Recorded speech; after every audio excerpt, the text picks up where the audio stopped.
Walk past a newsstand in the 1930s and you'd see the birth of a new kind of fiction.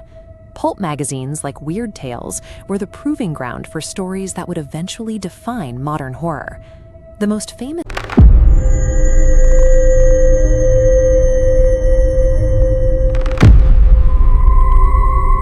name to emerge was H.P. Lovecraft, the man who gave us Cthulhu and established the magazine's first major pillar.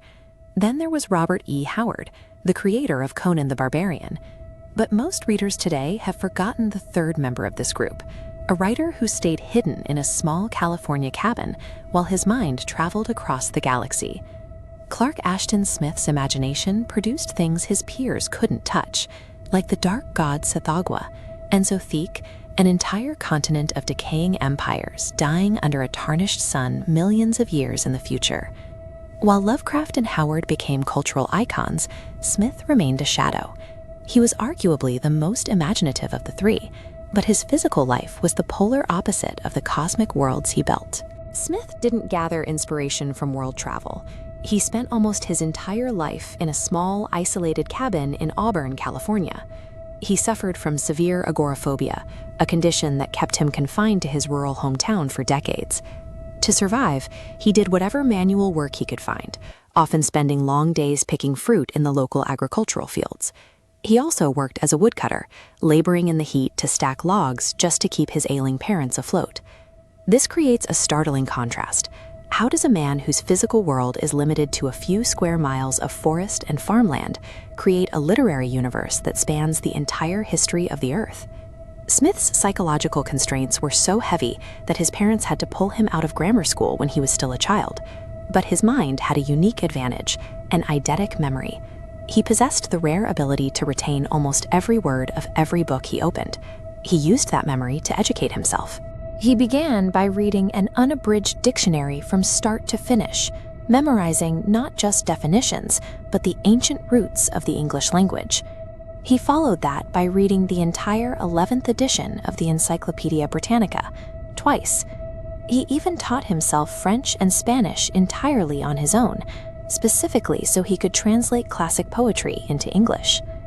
Because he was unable to physically move through the world, he used his photographic memory to build a boundless library of language and myth inside his own head.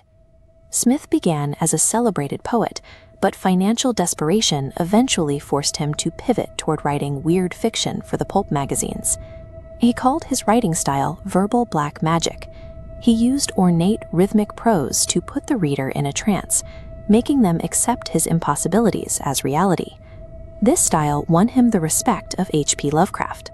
The two began a 15-year correspondence, and Lovecraft even inserted an Atlantean high priest named Clark Ashton into his stories as a tribute to his friend.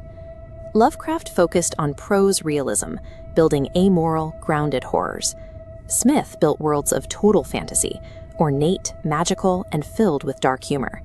Despite this, they shared gods and settings, working together through letters to build a unified fictional universe.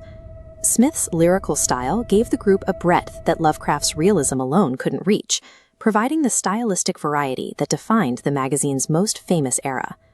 Between 1935 and 1937, the world Smith had built for himself began to fall apart.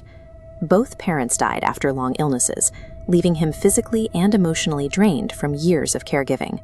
Then came the news of his peers. Robert E. Howard committed suicide, and shortly after, Lovecraft died of cancer.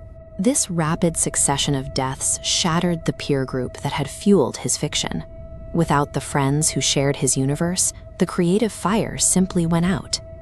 At 44, Smith stopped writing fiction almost entirely. He retreated into poetry and began carving bizarre alien figures out of local soapstone. He spent his final decades in quiet obscurity, marrying late, doing yard work for neighbors, and ignoring publishers who begged him for more stories until he died in 1961. While the general public forgot him, his literary DNA survived in others. Stephen King has praised the demonic strangeness of Smith's imagination, a trait you can see in the grotesque alien horrors that inhabit King's own fictional towns. George R.R. Martin's focus on vast, world-shaping histories and ancient decay also mirrors Smith's work.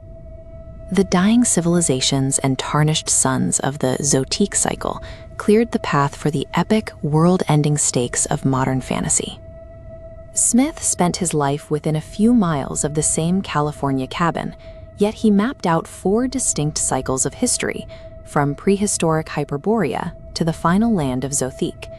He remains the proof that an agoraphobic woodcutter with a dictionary can reach the edge of the universe without ever leaving home.